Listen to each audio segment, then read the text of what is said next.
We will. Amen. Thank you, Jesus. Nasaan na ba yun? Kumakanta dito.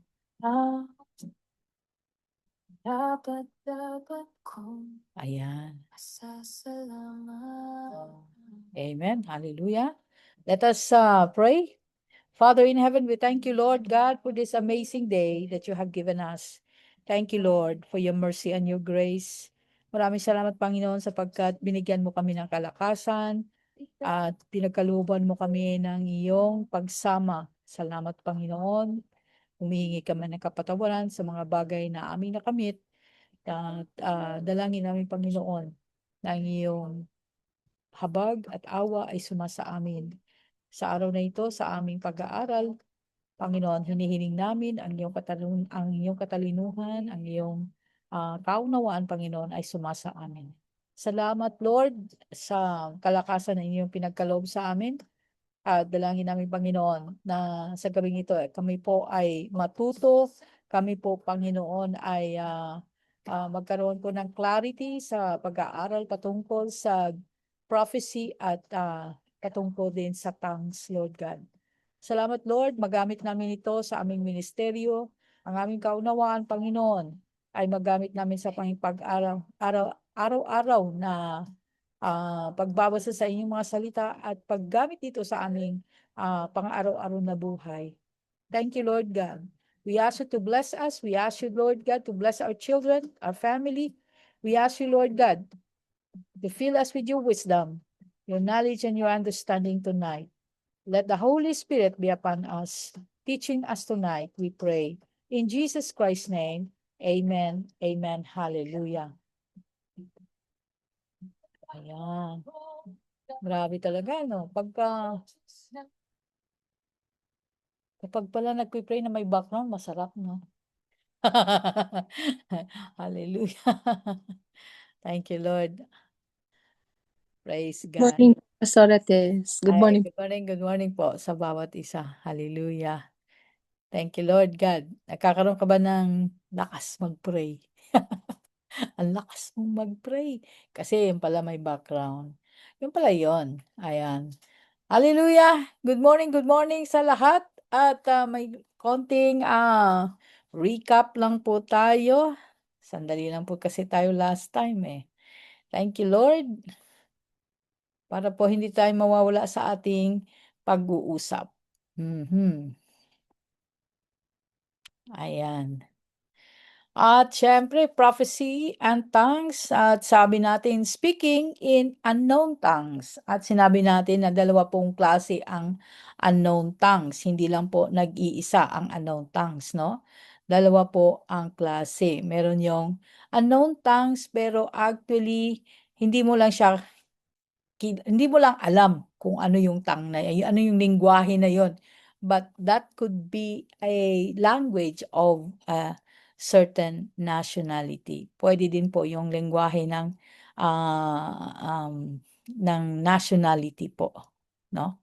Kaya hindi lang po basta anong tawag natin dito, masasabi na kaagad natin na unknown tongues, ayun word of ano yun, language ng angels yun.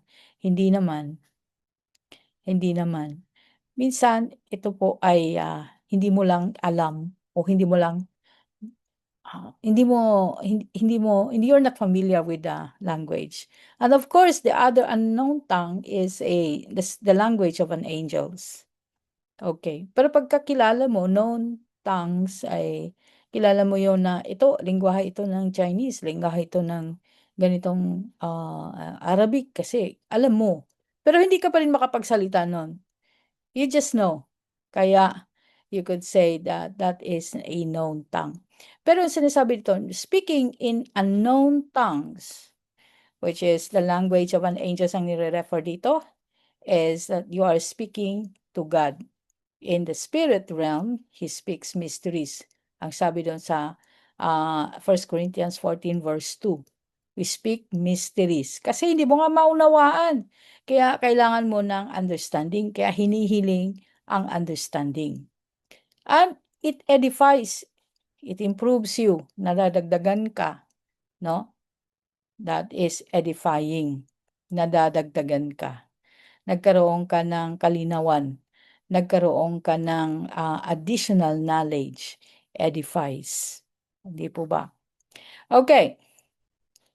Prophecy naman, sabi natin, according to the scripture na binasa natin sa 1 Corinthians 14, speaks edification, exhortation, and comfort to men sa verse 3.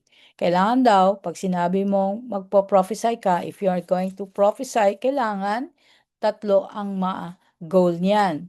Edification, exhortation, at comfort. Dapat yan ang naaabot niya. So, kapag sinabi natin, ginamit natin, sabi ko nga, pag ginamit natin ang pangalan ng Panginoon at sinabi natin, sabi ni Lord, ganito daw. Ang ibig sabihin, you are already prophesying because you're using the name of God at sinabi mo, kinonfirm mo na yung sasabihin mo ay galing sa Panginoon. So, you are prophesying. O sinabi ng Holy Spirit. So, kailangan kung yan ang word ng Holy Spirit, it should go 3 points. Ito hindi pwedeng, edification lang. Hindi. 3 points kaagad yan. Dapat yung message ng Holy Spirit or ng Lord ay nagagawa niya na mag-edify sa tao, mag-encourage sa tao, mag-exhort to give direction, okay? At to give encouragement, to counsel, and to give comfort. Nasasagot yung kanilang pangangailangan. Nasagot yung kanilang question, to comfort. Ayan. So, there are 3. Kaya hindi po pwede na pag sinabi nating, sinabi ng Lord, pero there was no confirmation of the 3 objectives. Itong edification, exhortation, and comfort, hindi sinabi ng Lord yon. Okay? Kaya itigil na natin yon. Kaya before we say sinabi ng Lord, meaning gumamit tayo ng pangalan ng Lord, kailangan po nating, again, ay i-confirm kung talaga sa ating sarili, sinabi ba talaga ng Lord iyon. Okay?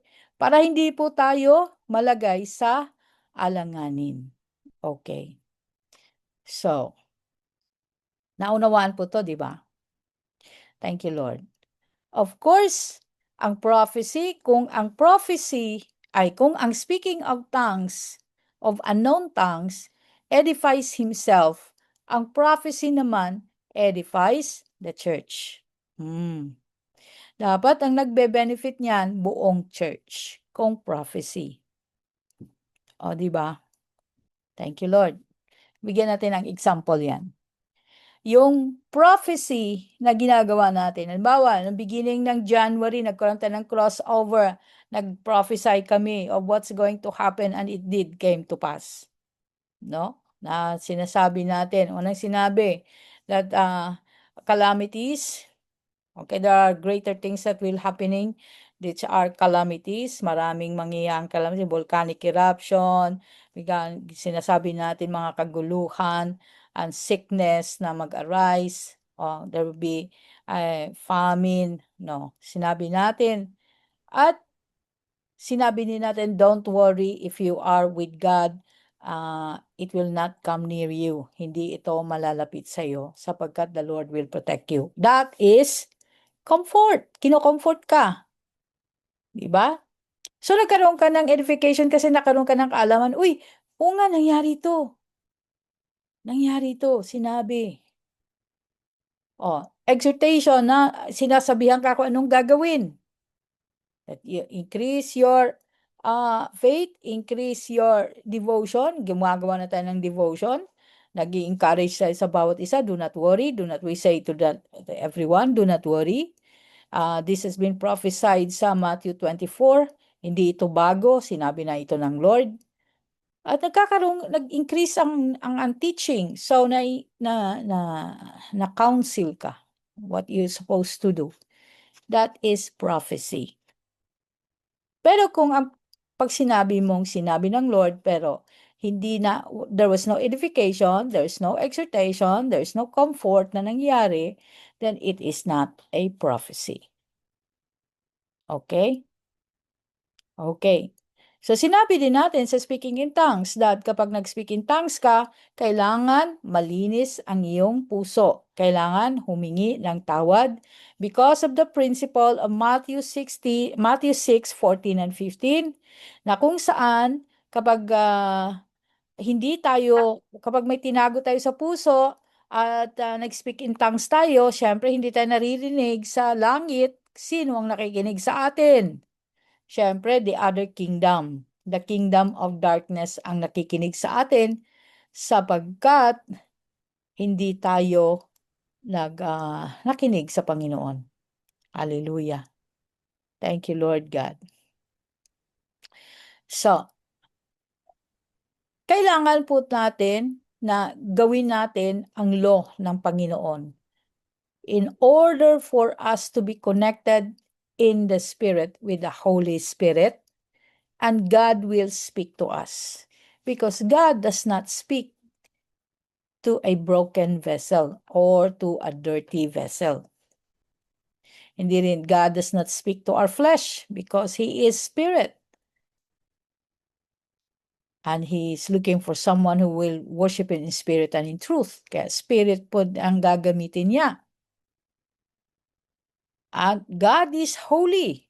So, hindi rin po pwede na mag-speak sa Kanya ay walang holiness. Kailangan may holiness so that God will speak to us. So, speaking in tongues ay hindi lamang basta gusto mong mag-speak in tongues katulad ng ginagawa ng karamihan. That's not how to do that. Kaya naman, ang pag-speak in tongues natin sa karamihan ay nung nangyayari. Karamihan ng mga nag-speak in tongues, nakikita natin ang buhay nila, nawiwindang na.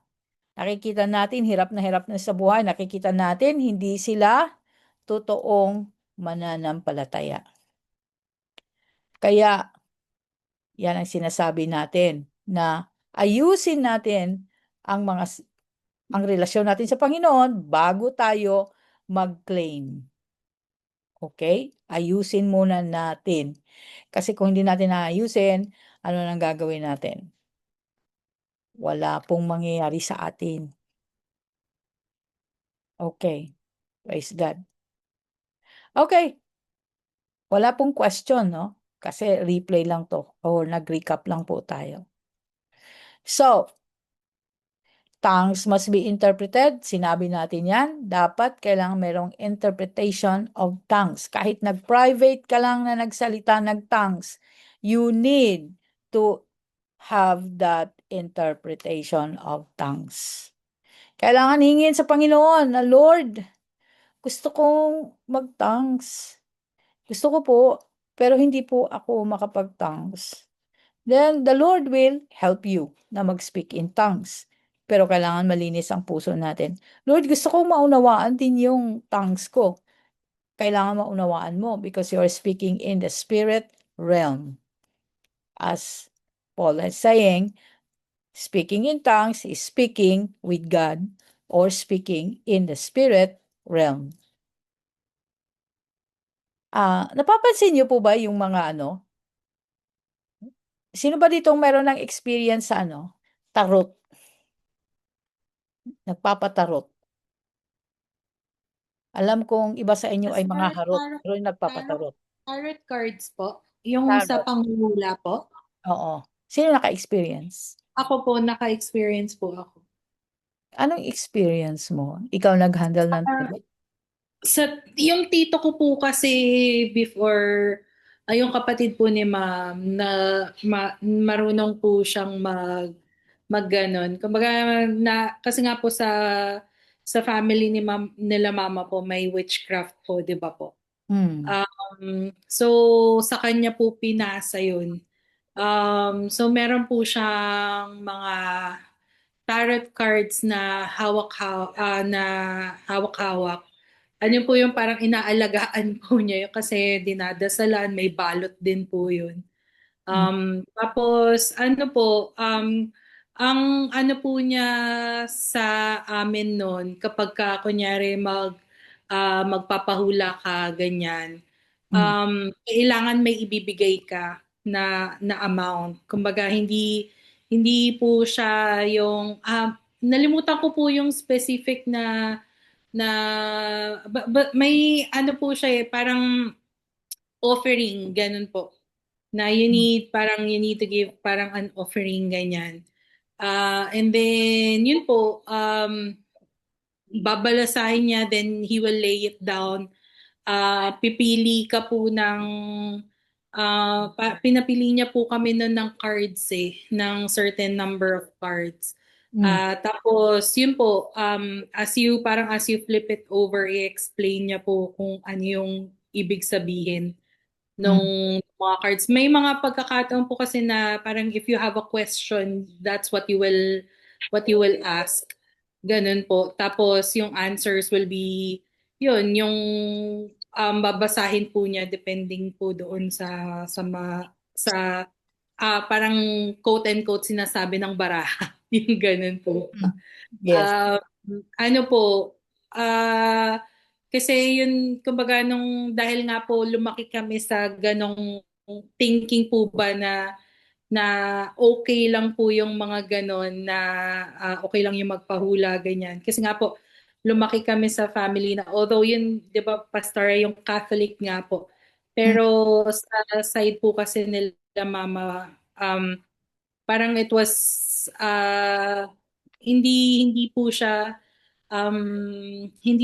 parang we didn't see it as mali kasi kinalakihan namin na napag-uusapan ganyan. Tapos nakikita rin po naman namin siya.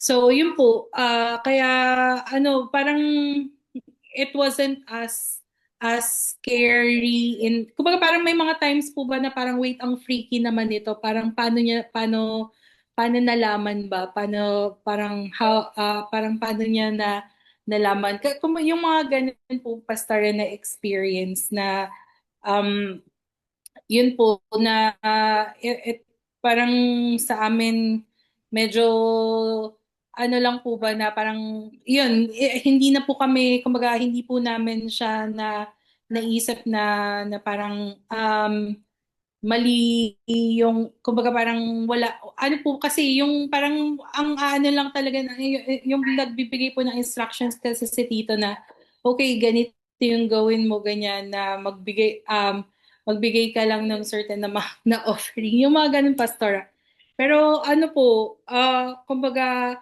ano siya tsaka iba-ibang klase siya ng baraha pastor meron talagang parang meron sila yung malaking tarot cards. Tapos meron pa silang maliliit pa mm, na tarot cards din po siya pero iba po yung tawag niya. mm. Ayan. Thank you for the extensive description. Yan, maganda, no? At nalaman natin kasi maraming hindi nakakaalam, pero meron din maraming nakakaalam sa atin siguro dito. Pero yun nga, kung hindi man tarot yan, ay pwede yung mga baraha din dito sa Pilipinas, di ba nagpapapam reading tayo. These are the simple witchcraft, no, na nakikita natin, very common, kung saan pwede rin sa Quiapo, na siguro naka-experience na kayo niyan kahit saan kayo nagpunta. But the thing is, ito po ay, kaya bakit sila nag-o-offering? Bakit sila nanghihingi ng bayad? Kasi that's a sign of offering, no? Pero they speak in tongues. Napapansin niyo po ba? Nagtatangs din sila. Yung sinasabi natin, na, nagpipray yan, naglalatin. That is tongues. Pero in a very dark way, no? In a very dark way. Yes. Ayan. Ayon. Pati na yung mga gumagawa ng mga ganyan, no? Kaya maraming klasing games that pertains to the darkness at para maggumana yung evil doon, they speak tongues. So tongues is ginagamit din yan ng darkness. no? Ginagamit din yan ng darkness. Kahit si Monkey Point, anong tawag doon? Albularyo, nagtatangs din siya. Pag nagpe-pray na siya, nagtatangs po yon, hindi po yon language ng tao ang binabanggit niya. That was the language of the darkness, spiritual darkness. So ang point dito is tongues can be tainted. Tongues can be, anong tawag dito? Counterfeited. Oo. Tongues can be counterfeited kapag hindi po malinis ang ating mga puso. Kaya malinis dapat ang ating puso kapag tayo ay nagtatangs. Yes, Kat. Pastor, tanong ko lang po. Kasi 'di ba po yung ex-boyfriend ko po before nanggagamot po siya. Ang Mm. mga ganun po ba, Pastor, meron din silang parang booklet na binabasa, ganun po. Kasi parang ang nabanggit niya po kasi before noon po no, meron siyang Bible na tawag po niya Bible, Pastor, na binabasa din every time na manggagamot siya. Ganon. Tapos, ano po, yun nga po, nagsispeak din siya ng Latin po talaga pagka nanggagamot siya noon. Tapos, yun po yung nabanggit niya, Pastor, na may binabasa siyang, na meron siyang, kapag ka manggagamot siya, may dala-dala talaga siyang book na yun po, binabasa niya po yun. Mm. Yes. Mga ano yon, mga prayers yon or the tongues that they need to read, no? Binabasa nila. Kasi hindi naman nila ma-memorize lahat, so they need to read it. At sasabihin nila yon. Pero that was the tongues, parang creed nila, calling all the darkness. Kaya kapag sila ay nanggagamot, sila po ay possess. Possess po ang mga nanggagamot, no? Kaya akala ninyo nagagamot kayo, hindi po kayo nagagamot. Kayo po ay nadagdagan ng demonyo sa inyong katawan. Yes, Tons. Speaking of gamot-gamot, maalala ko yung lola namin dati, kapag may mga pilay, ganyan-ganyan. So lahat kami nadala doon kay Nanay Purit. Si Mm. Nanay Purit, yung luya ba, maghurim-hurim yan siya. Tapos isibit sa amin yung ano, yung luya na yan. Tapos may suob pa. So lahat yan nakadaan. Si Jean, ako, si Graciela. Oh. So ngayon naalala ko na nasali kami doon sa ritual ng mga matatanda dati. So paano yun, Pastor? Kailangan namin i-confess yun, ano? Oh, bakit nung nag-ano tayo, hindi ka ba nag-confess nun? Di ko yan nasali. Sino? Opo. Ulitin mo. Ulitin ko. Ulitin Sige. mo. Bakit hindi? Oh, Kalimutan na. Sige. Amen, nalimutan. Pastor. Praise God. Ayun. Tapos 'di ba sabi ko nga, sali niyo lahat ng mga ginagawa ng pamilya niyo. Praise God at naalala. So yun nga po ay most of the things na naka-affect sa atin from spirit world to physical world ay spoken in tongues, no? Kaya nabanggit. Kaya yung mga simpleng, si Monkey Poeng ano ganito-ganito lang yan, tawa-tawa pa tayo pero hindi mo naintindihan na nakaapekto na pala siya sa future mo, 'no? Malaki na palang damage ng nagawa niya sa'yo, ayan. Kahit po yung, bag tatawas UBG, ano yung UBG? Yung bag tatawas gamit ng itlog. Ano yun? Ano yun? Anong tawas gamit bag ng tawas? Tawas po, magtatawas po, gumagamit ng itlog, Apostle. Ah, nagtatawas. Hindi ko naunawa. Opo. Nagtatawas, yung taong nagtatawas. Opo. Oo, Opo. kasama yun. Nagtangs din yun, mga yun. No? Lahat sila, walang exception. Hindi po kasi yan gumagana kung walang tongues ng darkness.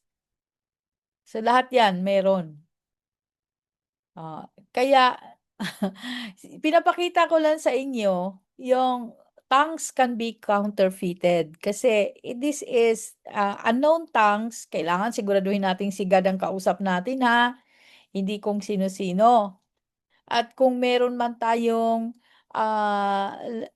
napansin mo ay ibang language, ibang country na language, siguraduhin mo tama yung sinasabi mo kasi yung nga nasabi ko na sa inyo yung karanasan ko na nag-tongues ng Chinese, yung pala nagmumura siya. Hindi niya alam yon. O, di ba? So, kaya siguraduhin niyo na tama yan. Kaya hindi po talaga basta-basta ang tongues, no? Hindi po yan pang-araw-araw na gamit tapos yung puso natin ay malayo sa Panginoon. Hindi po. Ayan. Ngayon, nabuksan na yung kaninyong isip. I sense na nabuksan na inyong isip. Thank you, Lord, at nabuksan. Hallelujah. Kaya nga, hingin natin sa Panginoon ang understanding. Kaya maunawaan mo. Okay po, so it means po nga grandma na from grandma na nagtatawas hanggang kay tita na nagpo-possess daw siya ng Holy Spirit. Kung hindi, paano siya napo-possess ng Holy Spirit kung hindi niya alam ang Word of God? While naggagamot, isasama sa list. Oo, isasama mo yun sa list kasi yung nagpo-possess sa kanya, hindi Holy Spirit. Walang kinalaman ang Holy Spirit sa mga nanggagamot ng ganyan. Ang Holy Spirit, pag nag-heal siya, na-heal ka na. Hindi kailangan ng mga kung ganun-ganun, no? Those are deception ng kaaway because we don't know the Word of God. Kaya madali tayong malinlang. Kala natin tama, mali pala. Ayan. So, without understanding, hindi makasay amen yung katabi mo kasi malay mo kung ano sinasabi mo. So, hindi po pwede. We need to ask God for understanding. Sabi ni Marcia, yun nga po yung pagsabi niya sa amin, pag may dinadala po sa bahay na nagpapagamot. Ay nako, ay Marcia, kailangan mapadeliver ka. Kasi bakit ganyan? Isama mo yan sa listahan lahat. No? Sumabay ka kay Tons. Sabay na lang kayo Tons. Ayan, praise God. At kaya sabi nga, no? Kailangan po, pag nag-speak in tongues, kailangan din ng interpretation, sabi ni Paul. Si Paul ang may sabi niyan. Praise God. So, rule number 1 in praying in tongue, I will pray with the Spirit and I will also pray with understanding. So, dalawang bagay sa pag-speak in tongues. Mag-pray ka with the Spirit, with the Holy Spirit, not just any Spirit. And you will also pray with the understanding because the Holy Spirit can give you the spirit of understanding. Siya din nagbibigay noon. So, kung si Holy Spirit yan, siya din magbibigay sa iyo ng kaunawaan. First rule. Tongues must be interpreted. Verse 18, I thank God, I thank my God, I speak with tongues more than you all. Siyempre si Paul, pwede siyang mag-speak in tongues kasi yung puso niya ayos naman. Yet in the church, hindi siya nag-i-speak in tongues sa church, not in public. So verse 18, Paul was saying, I speak in tongues more when I am alone with God. No? Pero sa church, I would rather speak 5 words with understanding. Kailangan magsalita siya with understanding. Naintindihan niya, naintindihan ng kausap niya, kailangan magkaintindihan. Hindi yung parang naging status quo natin yung tongues kasi walang makaunawa. Mali po yun. May church po ng ganyan. No? That I may teach others also than 10,000 words in tongue. Oo. Kasi paano mo matuturuan yun? Hindi niya naunawaan. Sinasabi mo. So yan. Rule number 2. Rule number 2. According to 1 Corinthians 14:18 and 19. Rule number 2, speak less in tongue in public. Less and quietly, but pray in tongue in private prayer. Sa public, hindi ka masyadong pabulong-bulong lang yung tongues mo. But in private, doon ka magpe-pray ka talaga. No? You need to pray with intimacy with the Holy Spirit. That's rule number 2 according to Paul. Ako na lang nagsulat ng rule. Kasi yun ang sinabi niya, I would, I must. Okay. Okay, tongues assigned to unbelievers. Brethren, do not be children in understanding. Huwag daw tayong children na hindi makaunawa. However, in malice be babes. Ano yung sinasabi niya? Pero sa pag-unawa, dapat wise tayo. Dapat marunong tayo, magaling tayo, smart tayo sa pag-unawa, mabilis makaunawa, hindi parang baby. Pagdating naman sa mga malisya, ay inosente tayo. Pagdating sa mga malisya, inosente tayo. But in understanding, be mature. Kailangan maging mature tayo sa pag-unawa. Mabilis tayo. Kaya sabi ni Apostle James, be quick to hear, slow to speak, and slow to, ano yun sabi? Quick to hear, slow to speak, and slow to anger. Slow to anger. Ayun.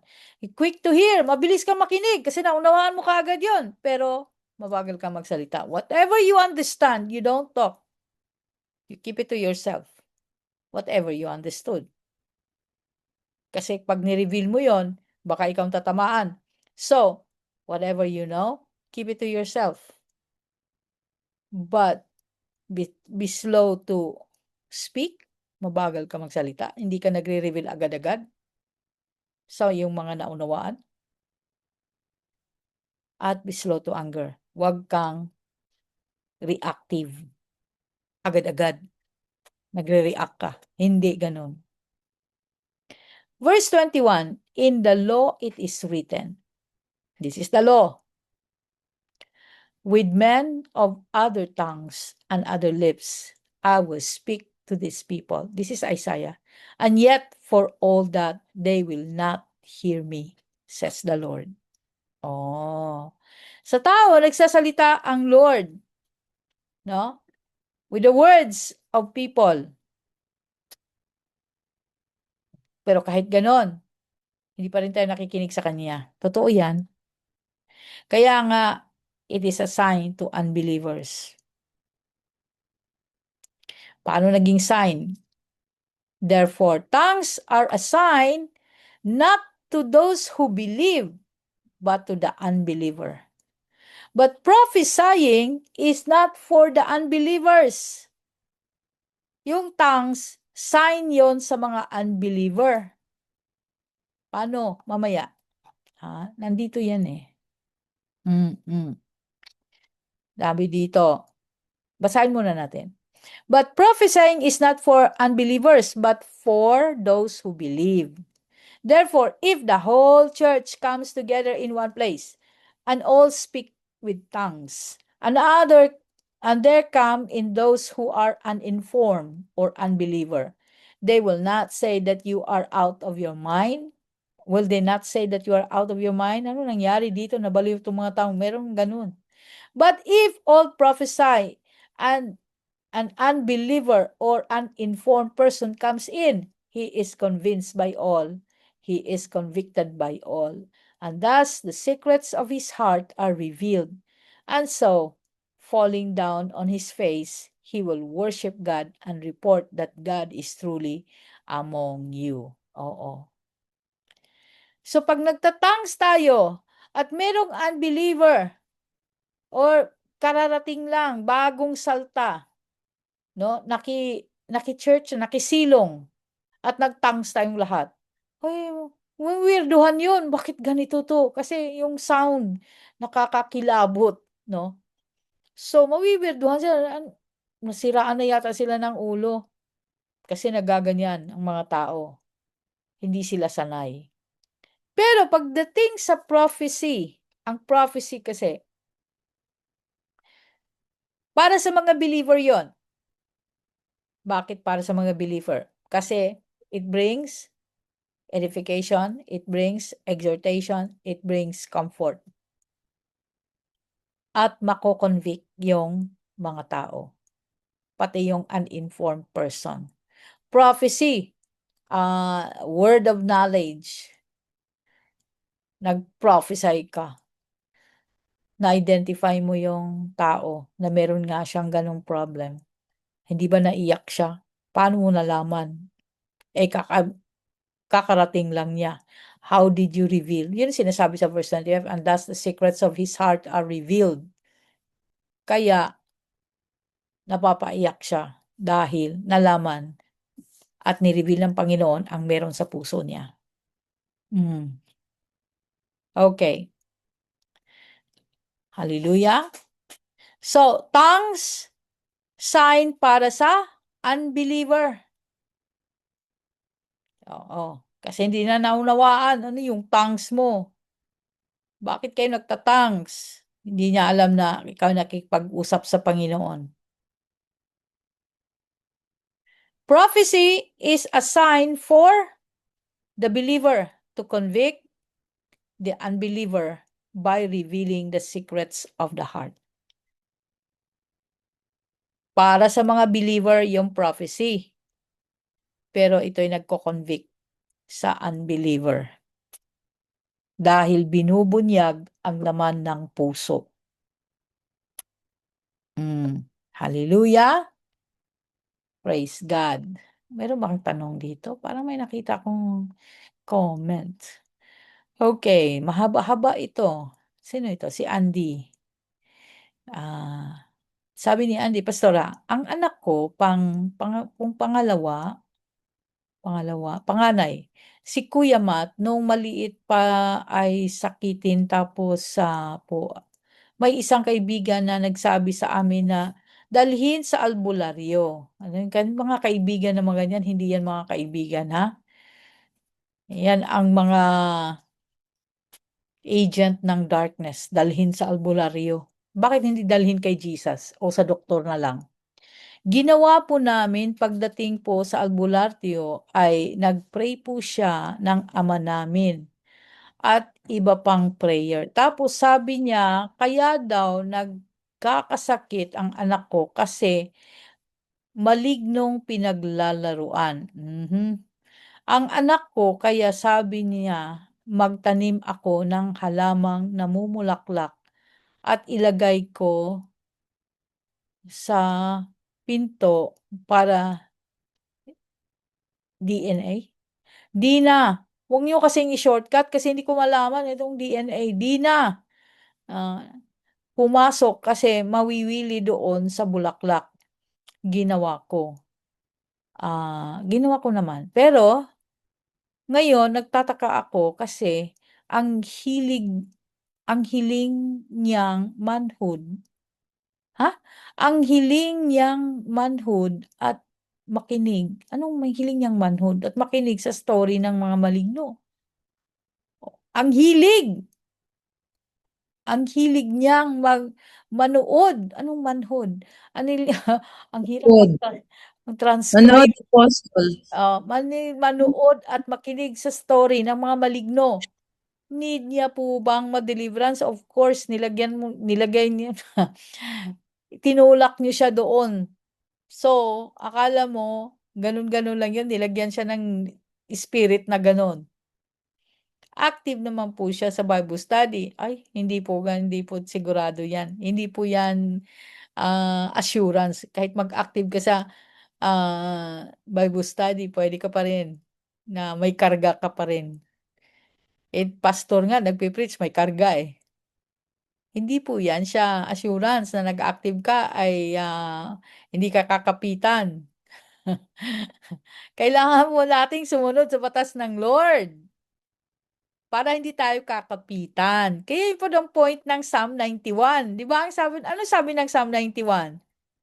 Ay, grabe tayo ha. Hindi natin isinasabuhay yung Psalm 91 pero ano natin yan? Bukang bibig natin ang Psalm 91, di po ba? Di ba? O sa verse 1 na lang ng Psalm 91, kailangan nating ilalagay ito. Nasaan na ba yung Psalm 91 ko? Okay, if you make the Most High your shelter. Sabi, 91, saan ba yun?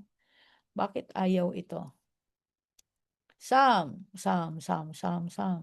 Teka, kailangan po maayos yung ating babasahin kasi ito na nga po yung ating babasahin. Ayan. And those who live in the shelter of the Most High, NLT ito.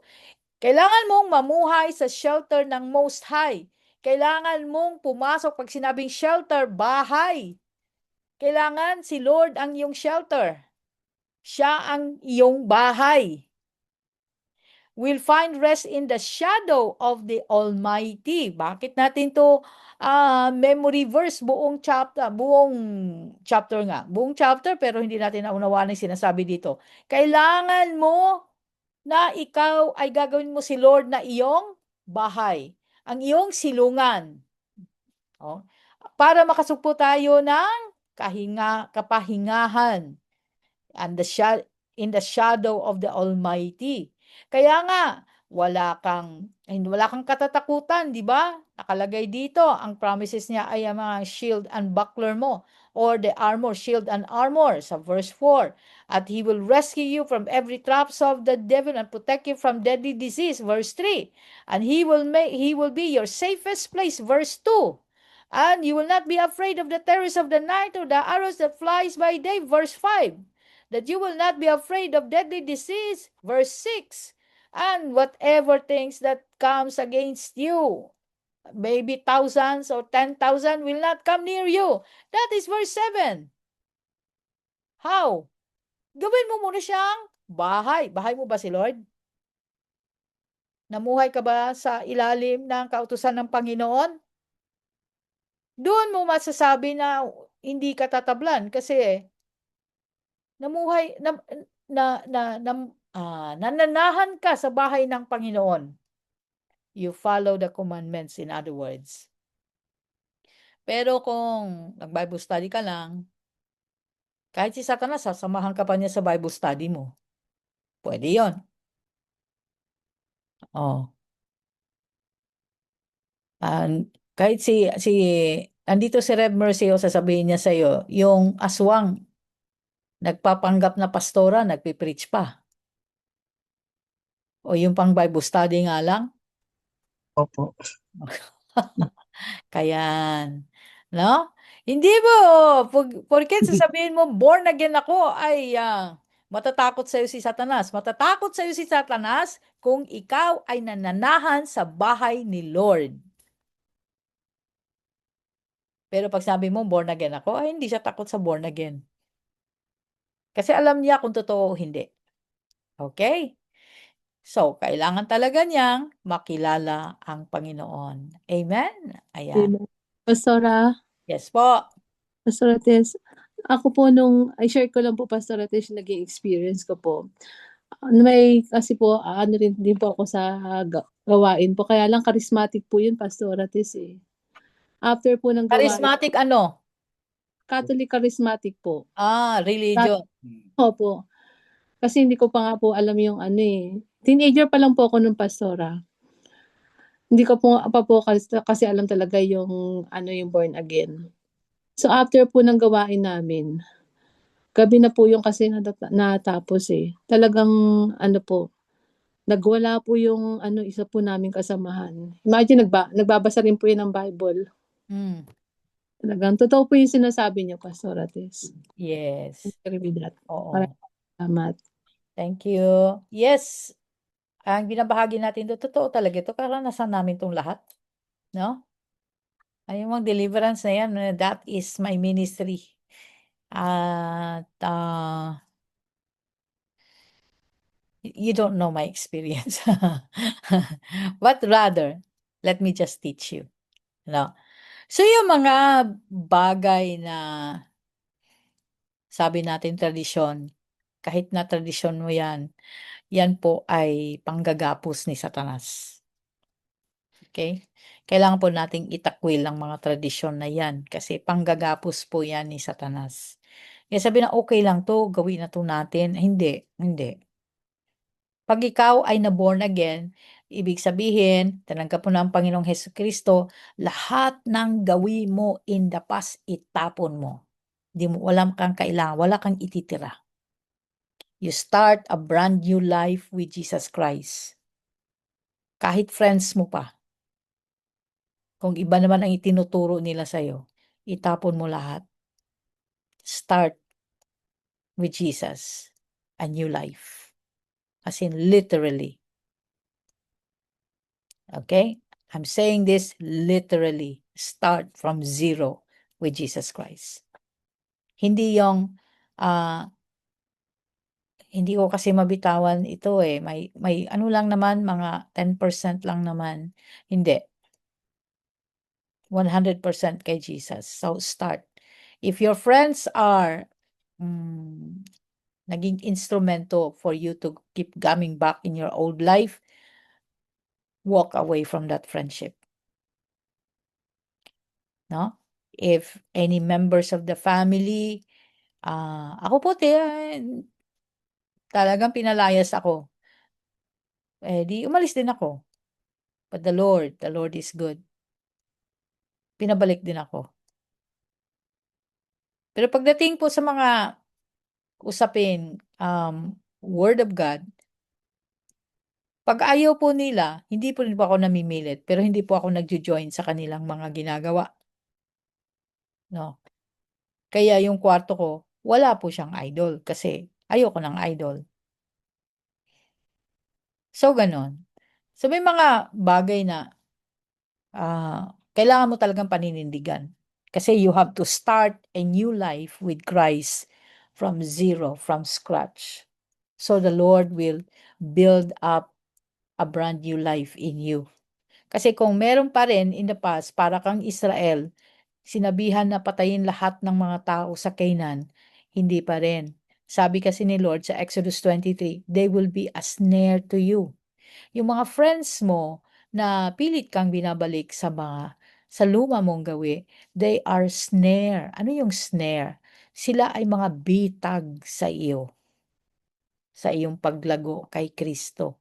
Ay, sabihin naman natin, ay, paano ako magwi-win kung wala sila?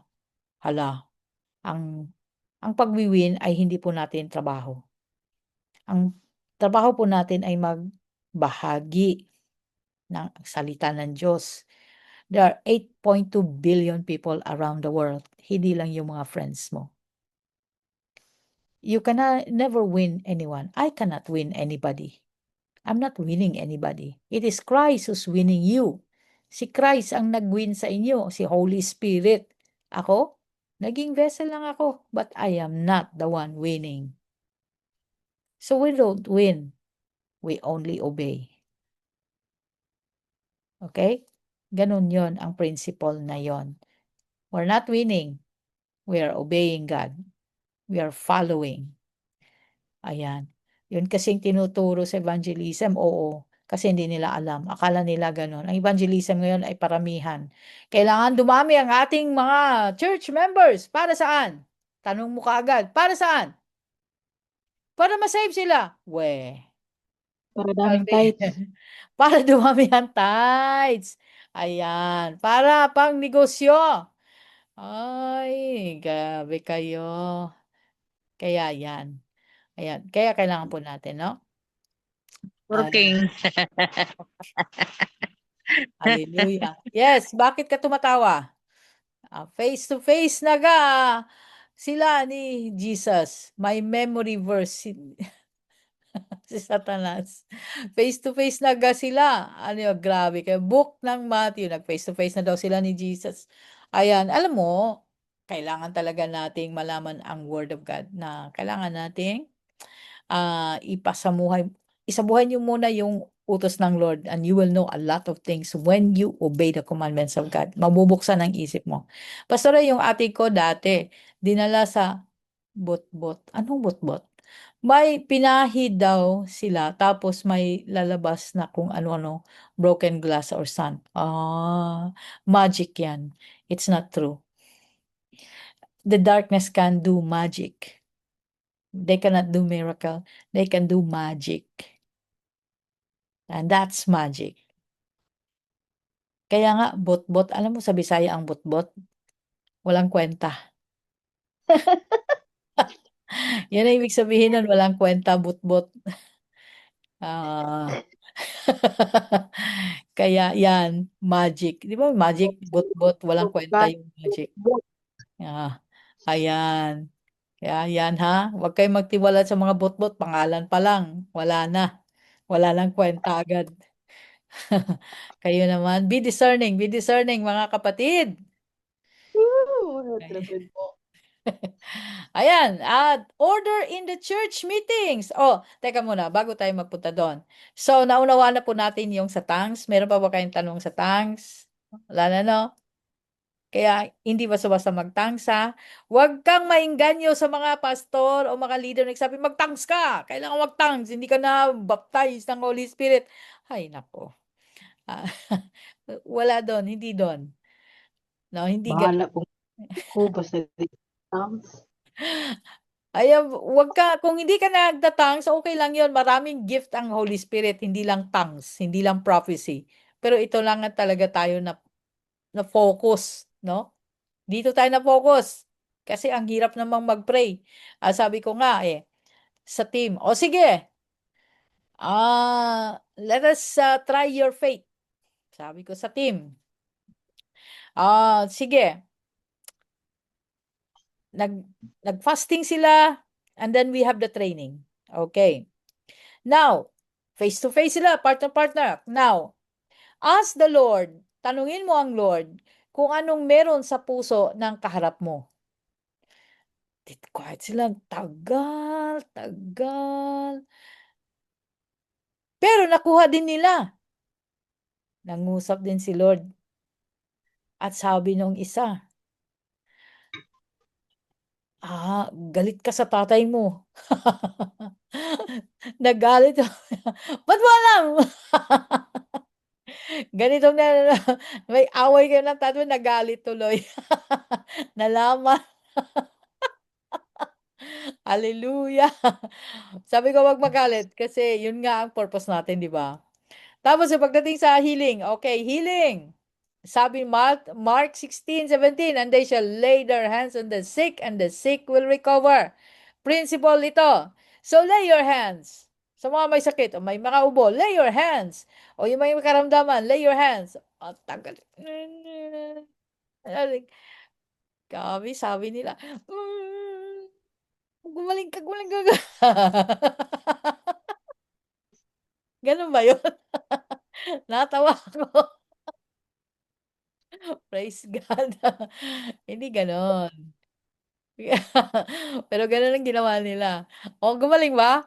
Hindi po. Natatawa ako.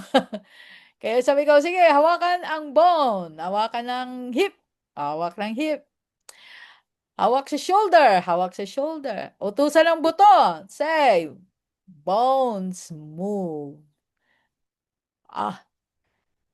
Hindi, ayaw. O, sige, sample tayo. Hinawakan ko muna yung tao. Sige. Relax ka lang ha, huwag kang matakot. If I say something, do not do it on your own. Just remain still. Sabi niya, yes. Sabi ko, okay. Thank you, Holy Spirit. Manifest. Bones move. Biglang yung ikot-ikot. Ang lakas ng ikot-ikot. Sabi ko, okay. Ano yan? O, di ba? Inutusan mo yung bone. Nauutusan mo yung bone. But you need to believe. Tapos, hindi ko natatakot na ako. Sabi ko, okay, huwag ka matakot because God is fixing your body. Tapos, sa shoulder, nakaganon yung shoulder. Okay, bones in the shoulder, the collarbones, and the backbones begin to rearrange. Be fixed. Gumanon yung tuk. Hallelujah. Yung kamay na matagal na ng baliko. Sabi natin, bones, move. Puk! Yan. Kasi you can speak to your body. And your body will listen if you have connection with the Holy Spirit. But kung wala, kung hindi ka sumusunod sa batas ng Diyos, kahit ano sabi mo dyan, hindi yan gagalaw. Okay? Hindi yan gagalaw. Ayan. Praise God. There is power in the tongue. As death and life is in the tongue. Kaya, mas gabay Okay. natin yung manakit magsalita ng masakit. No? Mas gabay natin, akala natin normal yon, but you are affecting people with your evil speaking. Gamitin mo yung tongue mo sa pag-declare ng life, hindi death. Kasi powerful yan.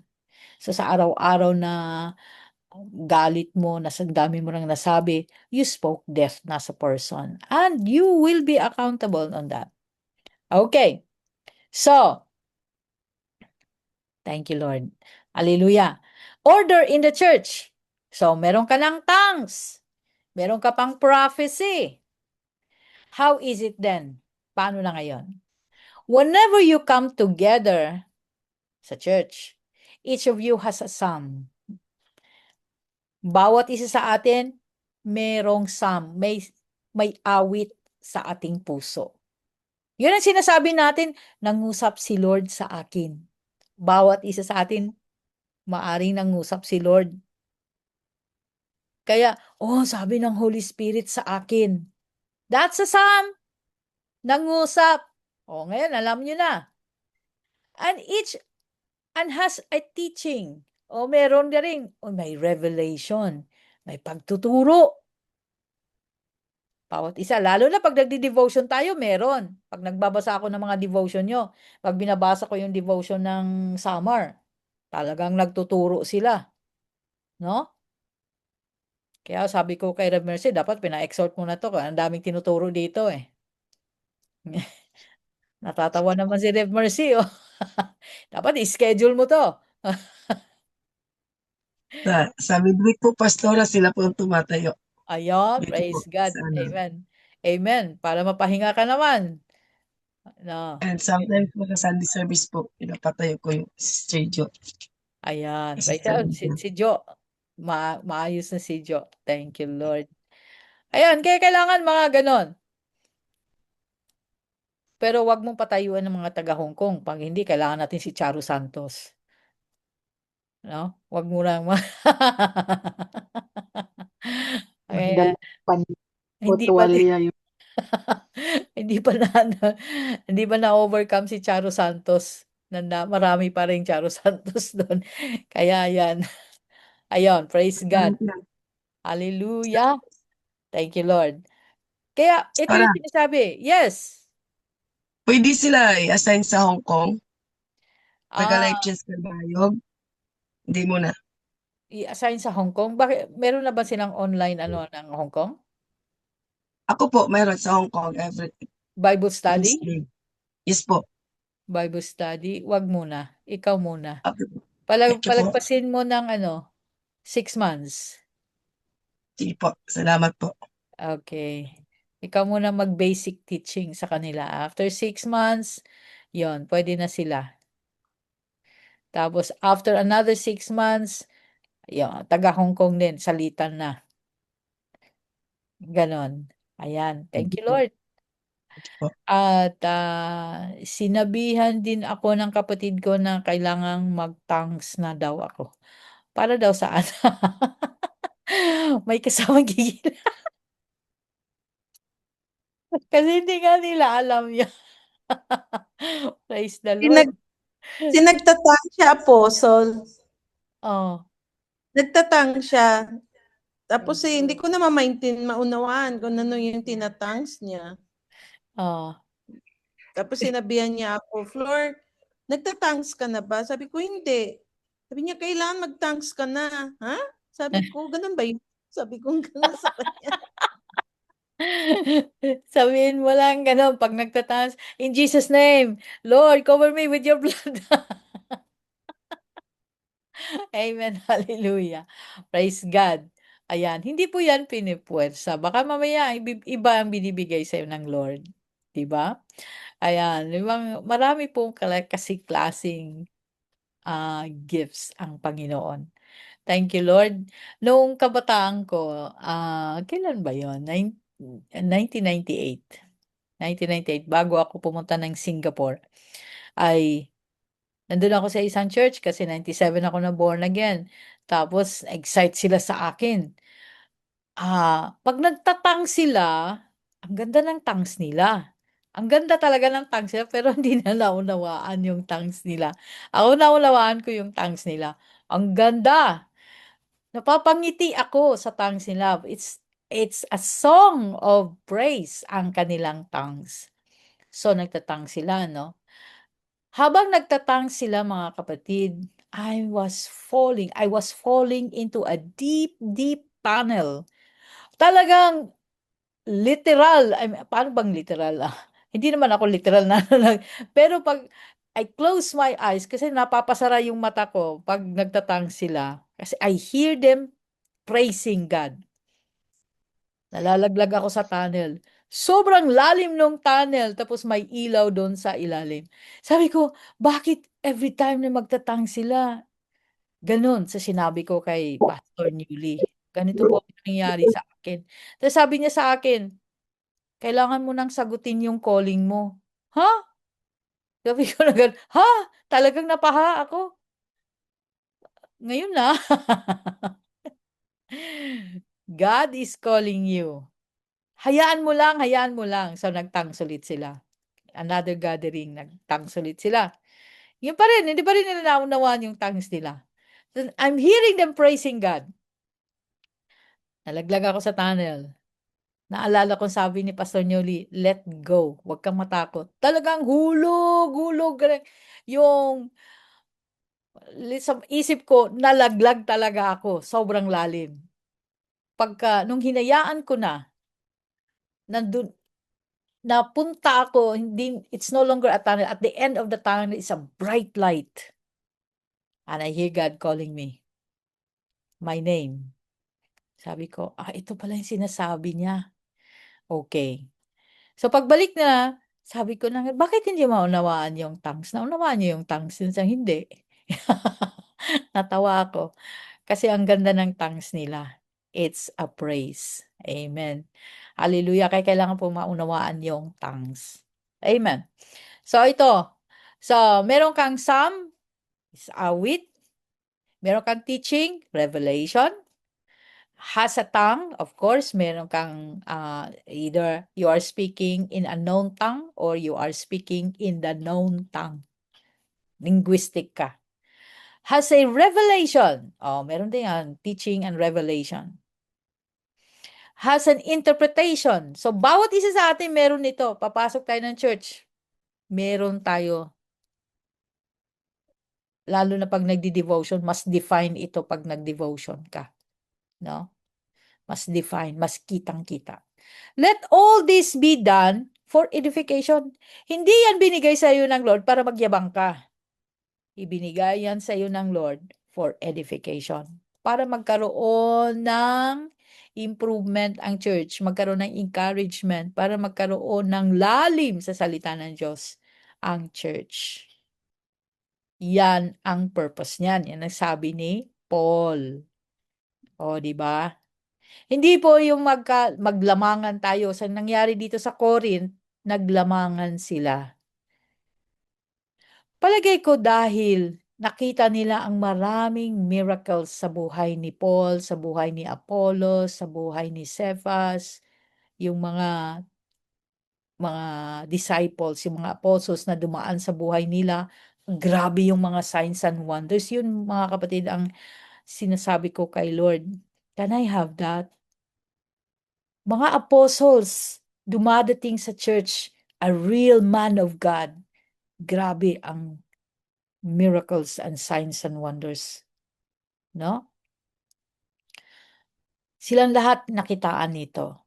So, nag-desire siguro ang Corinth sa konting revelation, sa konting awit, sa konting teaching, sa konting tongues, nagpapasikatan. Sabi ni Paul, hindi ganyan. Kaya sabi niya, let all things be done for edification. ginagawa din natin yan ngayon. Pag konting alam tayo patungkol sa Word of God, yung mga good preaching. Bakit ka may good preaching? You are trying to impress somebody. That is not the purpose of preaching. The purpose of preaching is to teach, to exhort, to give revelation, to bring the people at the feet of Jesus, to make them understand. Hindi yung we are trying to impress people by what we know. Nagpapa-impress tayo, hindi po ganun. No? Kaya I'm teaching because what I know that God gives me, I'm imparting to you. Ganito yon. Yeah, nakikinig kayo sa akin. You like the teaching. Kasi ganun ka crystal clear binibigay sa akin ng Lord at binabahagi ko sa inyo for free. But you know how I study the Word of God? Up to 3 o'clock in the morning. Dapat ganun. If you want the revelation of God, stay in the presence of God. Doesn't matter what time. Kasi you need to, yung parang ulan, nabasa ka. Hindi ka lang nabasa ang ulo mo. Yung, anong tawag, drench. Ano ba yung drench sa Tagalog? Yung basang-basa ka talaga. Kaya basang-basa ka sa ulan. Ganun dapat ang Word of God sa iyo. Basang-basa ka sa Word of God. I had this dream long time ago when I was in Qatar. Nasa tube ako, sa loob ng malaking tube. At sa harap ko din, may isang tube, nandun naman si Satanas. Sabi ko, hindi kami magkalapit kasi magkaibang tube. Tapos, glass tube. So nakikita ko siya, nakikita niya ako. Then I look at myself, pagtingin ko sa sarili ko, ang Hebrew word ng the ancient Bible, pumasok sa katawan ko in a gold prints. Gold. Letrang gold. Lahat sa buong katawan mula sa aking bunbunan hanggang sa talampakan. Nakasulat. At nag-glow. It has fire. Nasa aking skin, sa loob ng aking skin. It means, kailangan, kung gusto natin ng mag-aral sa salita ng Diyos, ang salita ng Diyos dapat ibubuhos sa atin ng parang ulan, nabasa ka, basang-basa. Hindi lang ligo, swimming din. Hanggang sa ang salita ng Diyos maging parte sa'yo. So, kapag nag-aaral ako, up to 3 o'clock in the morning, matutulog lang ako ng 4 hours. 3 hours sa tanghali o sa dapit hapon. Pero mula sa paggising hanggang tacency, hanggang sa gabi, after teaching, dire-diretso na yan. And I enjoyed so much. And I'll be able to impart to you because of that. Pero nakita ko sa ka-opposite, si Satanas din. Yung may mga word din na tinato sa kanyang katawan. Tinato. Yung sa akin, pumasok. Yung sa kanya, tinato. Itim na mga salita. Unknown tongue, itim. At galit na galit siya sa akin. We're not afraid of him. Because Jesus have already given us the authority of His name over all the powers of the enemy. So wala siyang power sa atin. You need to understand that. He has no power on us because Jesus has authority that is given to us. Ayan, praise the Lord. So that's just my point. Let the reading of the gospel become like pouring of the rain in you. Mabasa ka. Hindi lang nagbasa, napagod. Sabihin mo, pagod na kasi ako sa work. Noon din nagtrabaho ako, pero mas lalo akong nagbabasa ng Word of God. Manager pa ako. Pero, basa ako ng basa ng Word of God. Because it refreshes me. Nababago ako. So, ganon. Kaya nga sabi dito, verse 27, if anyone speaks in tongue, there will be two or at the most three, each in turn, and let one interpret. So, tatlo, at the maximum tatlo, dalawa nagsasalitan, isa nag-i-interpret. That's verse 27. But if there is no interpretation, let him keep silent in the church and let him speak to himself and to God. So kung walang interpretation, huwag mag-tongues. Mag-tongues ka na lang sa sarili mo, kausapin mo si Lord. Yun ang sabi sa verse 28. Hindi ako nagsabi niyan, si Paul. Ito ang direction niya sa mga Korinto. So yung mga nagtatang sa church na walang interpretation, hindi pwede, sabi ni Paul. Hindi ka magtang sa church nang walang interpretation. Kung minsan narinig niyo akong nagtatang, pero may interpretation. Kaya pwede. Pero kung wala, hindi pwede. Verse 29, let 2 or 3 prophets speaks. Prophecy naman. Pwede ding 2 or 3 magsalita. Pero dalawang magsalitan, let the others judge. But if, verse 30, anything is revealed to another who sits by, let the first keep silent. Kung may na-reveal, no? Kailangan manahimik yung walang revelation. Magsalita yung merong revelation. Kung ano yung na-reveal sa kanya. Verse 31, for you can all prophesy one by one, and all may learn, and all may be encouraged. So, ini-encourage ni Paul ang mag-prophesy because of the spirit of prophecy. And the spirit of the prophets are subject to the prophets. So, ikaw, kung meron kang spirit of prophecy nasa iyo, nagsalita ka, kailangan wag mo rin kalimutan ang 2 Timothy 1:7. Ano 'yon? Power, love, and discipline. No? Kailangan itong tatlo na ito at work. Yes, you have the power because you are now having the spirit of prophecy. Love, manguna sa'yo. Nag-prophesy ka because you love.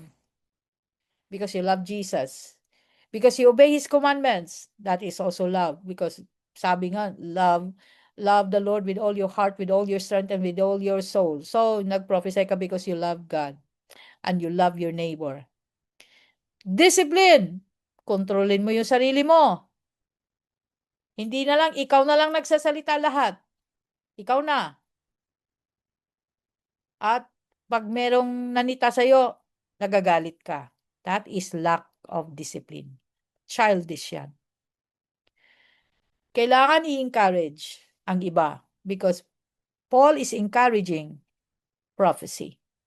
And by the Spirit, kailangan ang Spirit natin ay subject to us. Kailangan nating, yun nga, discipline.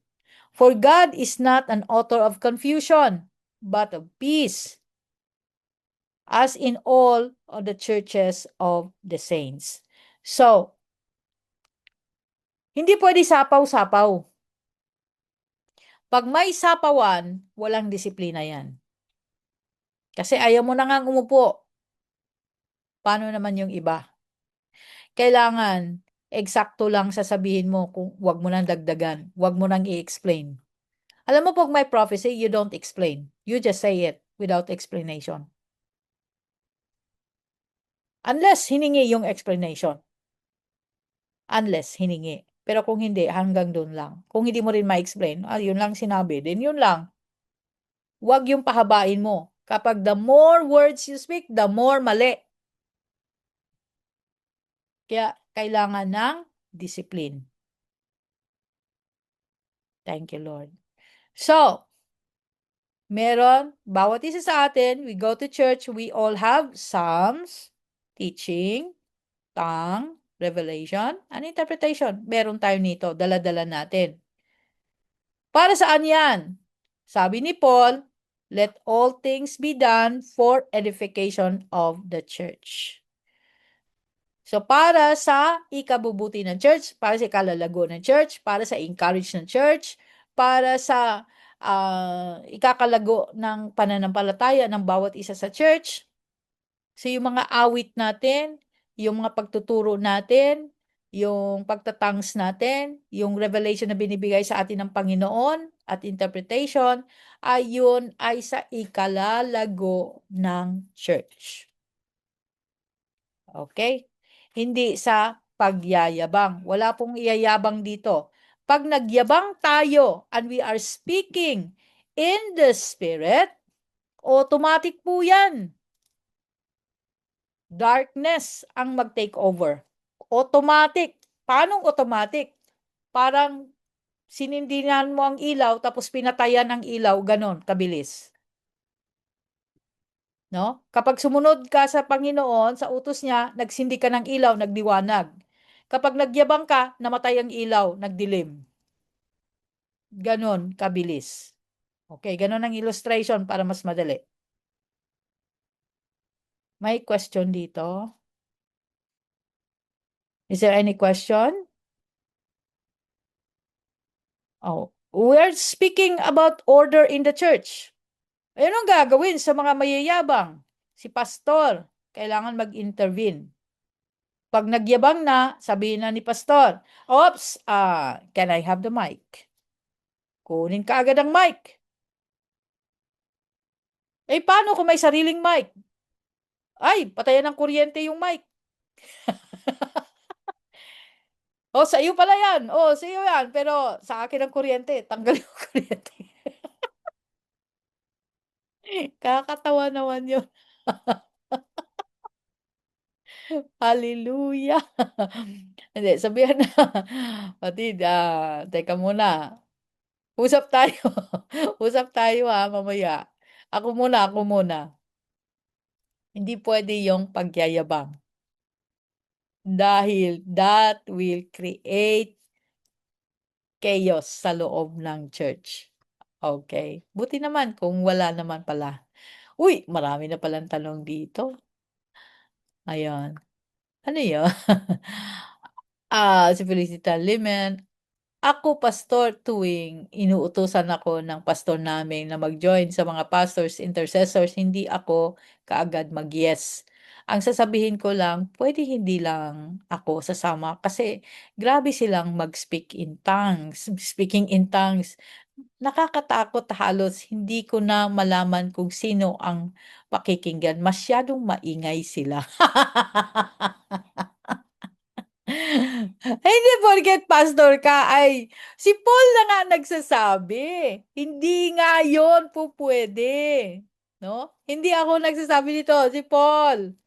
Kahit pastor ka pa, kung wala kang interpretation, kahit pastor ka pa, hindi kayo lahat magsasabay ng tongues. Kasi nga, sabi ni Paul, maximum 3. Dalawang nagsasalitan, isang nag-i-interpret. Ay kung walang interpretation, manahimik tayong lahat.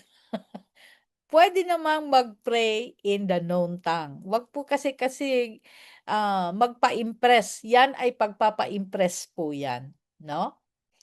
Mali, kasi sabi ni Paul, yon. Hallelujah. Hindi po natin sinabi yan. Praise God. Si Paul po ang nagsabi nito. So, tongue. Balik ulit tayo sa tongue. Nasa order pa rin tayo ng church meetings, no? Itong mangyayaring gagawin mo sa church meetings, ha? Yung sinalihan ni Felicita Lima na church meeting na nagtang silang lahat, o violation yun sa sinabi ni Paul. Hindi nga dapat eh. So, ang order ng church, pag church meeting, pag nagtang, ano daw? At most 3 people, but to take turns and one interprets. Dalawang magsasalita, isang mag-i-interpret. If no interpreter, let the person be silent and let him speak to himself and to God. Walang magtatangs kung walang interpretation. Wala. Si Paul nagsabi nito. Kababasa lang natin. Sinamarize ko lang. Sa prophecy, pagdating naman sa prophecy, kasi mahilig tayo mag-prophesy. No? Mahilig tayo mag-prophesy. Ito, dalawa magsalita ng prophecy by taking turns. Ang isa mag-judge. Titingnan niya kung ano bang nangyayari dito. Tama pa ba to? Mga prophecy na ito. Kung minsan mga prophecy, ano na yan, gulo-gulo na. Kung ano-ano na sinasabi. Under prophecy, all can prophesy one by one for learning and encouragement. Pwede nating i-train. O, sige nga, mag-prophesy ka for learning. Pero within the principle of the Bible, nasa prinsipyo lang ng Biblia. Kung walang prinsipyo sa Biblia at nag-prophesy ka, ay hindi na yon. Question, paano po yung apostle during the praise and worship pumapalakpak at tumatawa? Sa aking pandinig, ang ingay nakadistract. Okay. Pumapalakpak at tumatawa. Kasi ano yung kuminsan, ano yan eh. Outburst ng kanyang spirit. Ano tawag dito? Na nasobrahan ng joy, no? Kailangan, ito nga sinasabi ni Paul, no? You need to have self-control din. Kasi kung nakaka-distract ka sa iba, kailangan mong ikokontrolin yon. Hindi po pwede na, hindi ko ka talaga nakokontrol, lahat nakokontrol. You just need to take control. Kahit sabihin mo ng Holy Spirit, alam mo yung sinasabi ko, di ba? Kapag nagwawala na, ano sinasabi ko? Peace. Say peace to yourself, peace. Let peace be mine. Para mag-subside. Kasi sobra na yun eh, zeal. Sobrang hindi na niya makontrol. Kaya kailangan peace, speak peace. At magsasubside yon. Mayroong mga tao talaga nun na once the Holy Spirit touch them, they explode. They explode too much. No? So much exceeding joy, exceeding release of grief. Yung iba naman sobrang iyak, sobrang iyak. Lahat ng excessive, you can control. Just say peace and it will subside. No? Ganyan. Pero kung hindi kasi, kung walang self-control, laging ganon. Laging ganon. Kaya, mahirap. Kung minsan hindi rin man nila makontrol yon kasi nobody's telling them how to control it. But the way to control it, mga kapatid, just say peace. Peace is mine. Peace. Peace. At magsasubside yan. Peace will come. Kasi, tingnan mo ha, the Holy Spirit's fire, no? Sabi natin, Holy Spirit is a fire. Is a consuming fire. The Bible is saying, ang Holy Spirit is fire. Sa throne ni God, bakit all-consuming fire? Ang throne ni God, no? The presence of the Holy Spirit is fire in the ceiling, fire in the wall, fire in the floor. All over is fire. Pero hindi nakaka-consume. Pero nakakatakot yung gano'n, di ba? Tingnan mo yung sunog, di ba nakakatakot? Mas matindi pa sa sunog, pero hindi nasusunog. Gano'n nakakatakot ang Holy Spirit sa kanyang fire. So, pag na-touch ka lang yan ng konti, nag-iignite ka, nagwawala ka. You need to say, peace is mine. Peace is mine. So, makokontrol yon. Ayan. Thank you, Lord God. Hallelujah. Blessed Lay, yun pong iyakin kapag nagpipray, Pastora. Paano po i-control yun? Pwede, ganun din. Yun pong kasing iyak ko ka Lord, alisin kong pagiging iyakin. Alam mo, Lay, hindi mo naman, ang sayo is self-condemnation na nag-iiyak ka at nasashock yung mga tao. Ba't ka ba naiiyak? That is actually ikaw being so convicted. Pero later on, pag natutunan mo na siyang i-control sa'yo, no? Ay, mawawala din yan. Pag nakokontrol mo na. Sa ngayon, hirap ka pang mag-control. Noon, ako, pag nagpipray, nanginginig ako. Hindi ko makontain ang Holy Spirit. I feel so cold and I feel so hot, extreme. And when I speak, naglalak yung jaw ko kasi hindi ko makontrol. But the Holy Spirit taught me, control. I gave you self-control. Control it. You have the power to control. So, control. So, kailangan kong i-control. How did I control? I allow the Holy Spirit to work in me. I just surrender para mag-flow siya. Pero kapag kinukontra mo, lalo kang iiyak, lalo kang magwawala. Kasi hindi naman yan nakokontrol mo kung ganun-ganun lang. You need to embrace the peace of Jesus in you. Kaya sabihin mo sa sarili mo, the peace of Jesus is mine. Peace. Peace. He gives me peace. So magsasubside yon. Yung panginig ng katawan mo. Your body cannot control the intense presence of God. Hindi mo makontrol. Kaya nga, sa ngayon, nakokontrol ko na. When the Holy Spirit fills my body and possess me, kaya yung may mga manifestation, hindi pa ako nahawakan, nagmamanifest na sila. Why? Because of the presence of the Holy Spirit. Parang candle holder. Ang candle holder na nag-aapoy yung candle, nagli-liquid na yung wax, di ba? Umiinit na yung candle holder kasi yung wax na lulusaw na at yung apoy pa rin lumalaki na yung apoy. You are like that. You are just a candle holder. Now, paano mo i-contain yung heat? Kailangan i-contain mo yung heat. Kailangan i-contain mo yung manifestation. Kailangan i-contain mo yung inig. Pero without the peace of Jesus, you cannot contain it. Kasi yung body mo will shake violently. At lahat ng senses mo will go out. Because ganun nga ang power ng Holy Spirit. So kailangan mo ang peace ni Jesus to control your body and your mind. So you say peace. The peace of Jesus is mine. Peace. Peace is mine. Kailangan sabihin mo lang ganon. Amen. Hallelujah. Oh, may bago na naman kayo natutunan. Thank you, Lord. Hallelujah. Amen. Pangatlo, everyone can have the spirit of prophecy. Everyone can have the spirit of prophecy. Bakit? It is spoken by Prophet Joel in chapter 2, 20 and verse 28 to 29, di ba? Ang mga bata magkaroon ng dreams, ano ba yun? Kukunin natin. Hindi ko memorize yun eh. Teka, Joel, yan.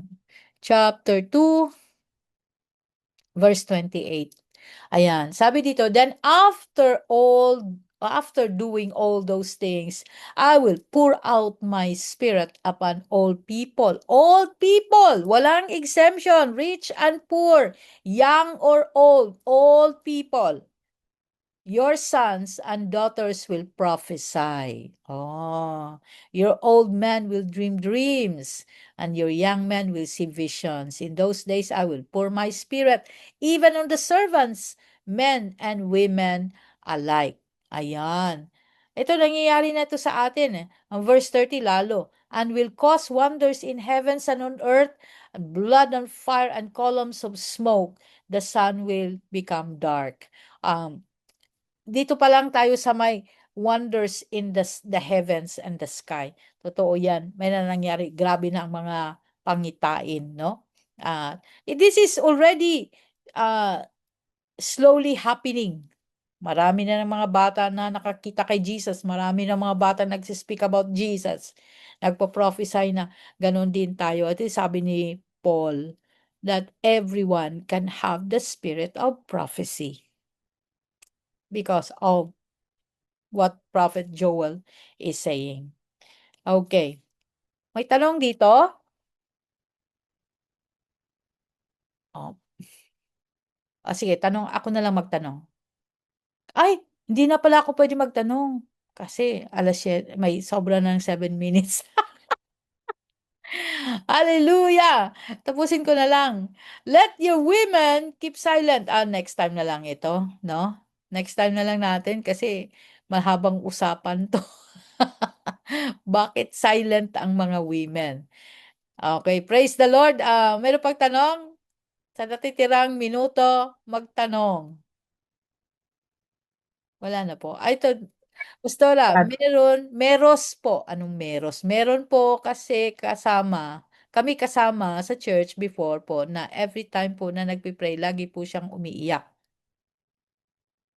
Umiiyak parang sili. I was told na it is a gift daw po yun. Ano yan? Ano yan? Anong tawag dyan? Yung drama queen? Hindi po queen gift yung drama queen. Hindi po. Wala pong gift ng crying. Emotion po ba yon, Pastora? Or kasi yung in-explain ko yun, no? Kailangan, pag hindi mo madisiplina ang sarili mo, katagalan yan ay magiging distraction na yan sa iba. Yan, part po ba yan ng prophecy? Ang dream, prophecy, ang dream. Ang dream kasi is a vision. Actually, part siya ng vision, not the prophecy. No? Hallelujah. MK version. Hallelujah. Para Ah, yung ano kasi na yan, yung kasama po namin na sa church po na yun. As in literal po, literally every time. No matter kung sino po yung basta pag nagpray po siya kahit na may mag ano po na like prayer partners. As in talagang umiiyak po siya talaga. Kaya parang noon, parang ako po, kasi syempre bagong Christian po ako noon. mm, Parang sa akin, parang bakit umiiyak to na? Lagi na lang umiiyak. Kahit sinong, ano po, alam niyo po yung pastor na may mga, kasi may time din po na may nag-ask po sa kanya na, parang ipag-pray po. mm, As in, iyak na naman siya. Yung ganun po ba, pastor? So, sa akin po, parang sabi ko, bakit ganon? Kumbaga, is it, kailangan ba talaga pag nag-pray ka ganon? Tapos, so tinanong ko po yun na, yun po, na sabi nga po na, ang sabi sa akin na, gift daw po yun, kaya siya umiiyak pag nagpe-pray siya. So, parang sa akin, ano na lang po, hindi na lang po nagsalita after that. Kaso, parang, ano po ba, pastora, na medyo sa akin, parang, bakit yung yun na po pastor, parang medyo ah, na weirdo lang po ako in a way na kasi parang it was something na hindi hindi po ba it was parang I don't know how to explain it, pastor. Kasi parang sa akin nan hindi ka kumbaga parang sa akin parang there's something Hindi ka strange. comfortable. Oo. Oo. Oo, parang there's something strange. Kumbaga parang why do Oo. you have to parang kasi parang sa akin pastor yung ang sa akin po nung pag nakikita ko siya sabi ko parang grabing is it really praying is she really praying or is she just parang being emotional po ganun po. Oo. Depende yan. Nasa kanya yan. Pero hindi ganun. Hindi ganun lagi. There is ano na yan, wailing na yan. No? Hindi na natin alam kung anong nagiging gawi na niya, which is not good. It's not good. Hindi mo nakukuha si God sa iyak. No? Ginawa ko na yan, hindi pa rin siya namumove. Kaya hindi po tayo dapat hindi po gano'n ang iyak. Merong mga iyak sa prayer, ang iyak sa prayer, in the intercessory, iba 'yun, traversing 'yun. Traversing katulad ng ginawa ni Jesus, nagta-traverse, um, from inside out. Tingnan mo si Jesus nag-traverse siya in prayer, pinagpawisan siya ng dugo kasi from inside out, gano'n 'yun, matinding prayer 'yun. Once I have done that, matindi talaga. It's taking inside. Lahat ng inside mo, it's pulling out. Di mo alam kung paano nangyari. But when you are high in the spirit, when you are with the Holy Spirit, pagka nilid ka to traverse, na kailangan, that was a matinding intercession yan. Hindi po yan basta-basta na hindi ka sumunod sa batas ng Diyos tapos nagagawa mo yon. Ikaw naman, yung church na pinanggalingan mo, hindi ka naniniwala kay Holy Spirit, tapos may ganyan. May medyo questionable yan. Ayan. Yes, Doña Flora. Apostle, sometimes naiiyak ka sa prayer mo kasi yun ba yung prayer mo na yung healing doon sa for me kasi na-experience ko, Apostle, yung healing doon sa student ko na bata pa, may leukemia na, parang ganun. You are Tapos, moved. Na-move ka sa nakita sitwasyon. nakita ko siya kasi na for all students, nagtatakbuhan, nagwawala doon sa playground.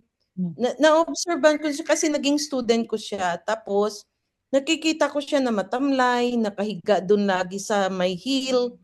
Tapos, hindi siya nag-i-interact siya, nagkukipagkwentuhan, pero yung as a child na talagang nagwawala pag nasa recess na. So every day na nakikita ko siya, every day. Tapos pero nag-speak na ako ng healing kasi nung nalaman ko na meron siyang leukemia, every time nakikita ko siya every day, pinagpi-pray ko talaga siya ng healing. Healing. So nung that time na nag-intercessory tayo, parang yung deep ba yung prayer ko sa kanya ng healing talaga. Kasi sabi ko napakabata pa, 6 years old, tapos Kawawa. na ano siya ng parents. Lately na lang nalaman ng parents na meron siyang leukemia. So doon yung nasabi ng guro ko na meron siyang leukemia. Doon ko talaga, kasi KG1 pa lang, hindi na siya nag-interact. Pero hindi pa inano ng mga parents. Tapos nitong nung ano na lang, nung KG2 na siya, nung doon na-discover nila na may leukemia. So yung every time nakikita ko siya kasi student ko siya every time ko siya nakikita, talagang nag-speak ako healing sa kanya, healing every day. Hanggang end ng klase namin, ng healing. So ngayon, bumalik sila doon sa Egypt. So ang isa kong student na taga-Ehipto, nagkikita sila, kinakamusta ko kung kamusta, yung nagkikita sila nung bata, tapos sabi ko kay sa guro ko ngayon, kamusta na kaya siya, gumaling na ba siya, ganun ba po ba? Pero from time to time, pumapasok siya sa mind ko. Sinasali ko siya sa prayer po. Ngayon, meron na naman akong student, ganun din, Apostle. May leukemia ulit. Wow. Babae. Ay, it's a curse in the family. Mga ganyan. Kasi deadly disease, no? Ang pag leukemia, ang kakausapin mo dyan, no, is the bone marrow. Mag-speak life ka sa bone marrow. Okay. Ganun. Kasi sa bone yan, sa bone marrow. So doon ka mag-speak life sa bone marrow na mag-normal yung kanyang bone marrow. Kasi leukemia is a cancer of the blood. Laging sumasakit yung tiyan niya. Tapos minsan sabi niya sa akin, lalo na ngayon itong babae din si Sofia. Lagi siyang Miss Flora, my tummy is aching, Miss Flora. My legs is paining, Miss Flora. Bones My kasi. hands paining. Oh, Ganun. bones. Kaya dinadala ko siya sa sa clinic. Pagka may chance ka, hawakan mo siya. Ikuman mo yung bones. Ikuman mo yung bones. I-cash out mo yung leukemia. Okay. Ikuman mo yung bones na mag-produce ng red blood cells. healthy Mm. blood cells. I-cast out Mm. mo yung cancer sa kanya. Mm. Laging ganon. Mm. Medyo you need to have ang tawag dito, you need to have a compassion to do that. Yung namu-move ka, kulang pa. It's not just moving. Pag nagpe-pray Mm. ka, mga kapatid, pag nagpe-pray tayo, hindi lang yung naiiyak ka sa sitwasyon, you misunderstood it. That's the beginning, no? That's the beginning, yung namu-move ka. Pero what you need is compassion. Compassion na you want this person to live. You want this person to have another chance of life. Kaya i-ano mo, ibabattle mo siya in prayer. And you want God to give the child a chance to speak life. Kaya sabi ng Lord sa atin, no? Whatever we pray, when we believe, it is done. So, maniwala tayo sa ating prayer. It is done. Nangyari na. Sinagot na ako ng Lord. But you need compassion. Sa prayer mo, kailangan mo compassion. Okay. Hindi lang basta, Lord, I pray na ganito, ganon. Iba yung prayer nyo sa prayer na with compassion. Prayer with compassion, dama mo yung pag-ibig, dama mo yung every word spoken in the prayer, that it really means something. Yun ang compassion. Na you open the windows of heaven just for God to listen to you. Compassion. You need it. Amen. Ayan. Hindi po Thank you po. Yes. Ang prayer, hindi po siya drama. Hindi po, ang prayer po ay hindi po dinadala natin sa emosyon, sa haba ng sinasabi. You are actually doing some battles. You're waging war. And at the same time, damang-dama yung pagmamahal. Ganun dapat. Compassion. How to have compassion? Ang compassion, mga kapatid, hindi po nabibili sa tindahan. Kailangan daanan ka ng pison ng paulit-ulit. Ang iyong pride, ang iyong arrogance, ang iyong inakala mong meron ka, inakala mong faith na meron ka, inakala mong may pagsama ka ng Lord. Kailangan daanan niya ng pison paulit-ulit hanggang sa maisip mo na, meron nga ba talaga akong faith? Kasi there's so much. Kaya si Paul nagkaroon siya ng compassion. Paano?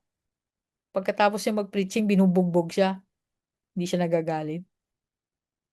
No? Pagkatapos siya mag-preaching, nagkakos siya ng riot.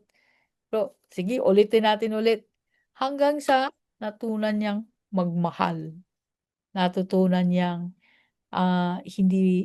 mahalin hindi lamang yung tao, mahalin yung ginagawa niya. Kasi kung walang pagmamahal si Paul, wala siyang hindi na-develop yung pagmamahal into compassion, ay matagal na umalis si Paul. Sabi niya, ayoko na dito eh. Grabe na to, kinaladkad ka na, binugbog ka pa, sinampal, dinuraan, sinipa, nagutom ka pa, kinulong ka, no? Matindi na ang pinagdaanan. Ganun nga po, gusto mo ng compassion, ganun po ang dadaanan mo. Matinding persecution. Pero nagmahal ka pa rin. Matinding rejection, pero ngingiti ka pa rin. Hindi ka marunong hanggang sa hindi mo na alam ano ang ibig sabihin ng galit. Kasi hindi mo na maramdaman yung galit. All you have in your heart is love. No? Kaya ganyan. Mahirap i-explain yung compassion, pero ito lang masasabi ko. Marami kang persecution. Yun. Tad-tad ka ng persecution. Ayan. Pero minsan, hindi mo pinag-isipan sila ng masama. Ayan. Thank you, Lord. Ang hirap pong iyakin, dati sa iba, ang dating sa iba ay emotional ka lagi, kaya gusto ko pong mawala eh. Oh, yun nga ang sinabi ko sa inyo. That's how to take it off from you.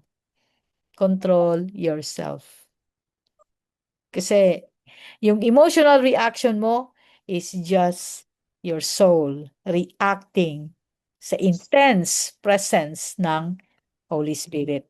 Kung Holy Spirit. Pero kung tuloy-tuloy na ganyan ka, lagi ganyan, hindi na Holy Spirit yan. That is now you. Amen? That is now you. Kaya thank you, Lord. Okay. So, meron pa pong tanong? Oh, it's a very good topic tonight, no? Ganda ng topic tonight. Hallelujah. Tingnan niyo mga kapatid kung gaano ko kayo kalab. Hindi ako nag-gym ngayon. Sinulat ko lang talaga. Iniwanan ko si Bishop. Mag-gym ka! Pero ako dito kasi ayusin ko yung teaching. Hallelujah. Praise God. Kasi kailangan maging maliwanag sa inyo. Maliwanag po ba ang pagtuturo? Amen. So, Amen. nakakatulong to sa inyong ministry. Yes. Praise God. Sobra. Amen. Glory to God. Okay. Sige, dahil nag-amen ka, Felicita Liman, sige, mag-pray ka na. Yes. Let us pray. Heavenly Father God, we thank you so much, Lord. Thank you, Lord, for each everyone, Lord. Salamat sa buhay din ni Pastor Tess na nagpapagal sa amin. Salamat sa pagmamahal sa amin, Lord, na binigay mo sa kanyang puso, Lord. Alam ko, Lord, na kahit gaano siya kapagod, Lord, hindi niya alintanan. Because, Lord, minahal niya talaga, Lord, ang minahal mo din, Lord. Kasi yun talaga ang kanyang passion, Lord. Lord, sa gabing ito, habang maghiwalay kami, Lord, ikaw talaga, Lord, ang magsama sa amin, Lord, sa aming pagtulog, possess our spirit, possess our soul, possess our body, Lord. Para bukas, Lord, paggising namin, Lord, meron kaming magandang gising at makapag-pray din kami sa iyo, Lord. Salamat, Panginoon, sa aking kasama din, Lord, sa dito sa school, Lord, of ministry. Salamat sa mga buhay nila. Salamat, Lord, na hindi talaga sila na nagsusurrender sa pag-attend sa lesson na to, Lord. Ito, Amen. Lord, ang aking dalangin sa iyong pangalan. Amen. Amen. Praise God. At maraming salamat sa bawat isa, mga kapatid. And I will see you next week. Ituloy po natin. At malapit na tayong matapos. 2 chapters na lang. God bless everyone. Good night. Salamat po. God bless. Bye-bye. God bless.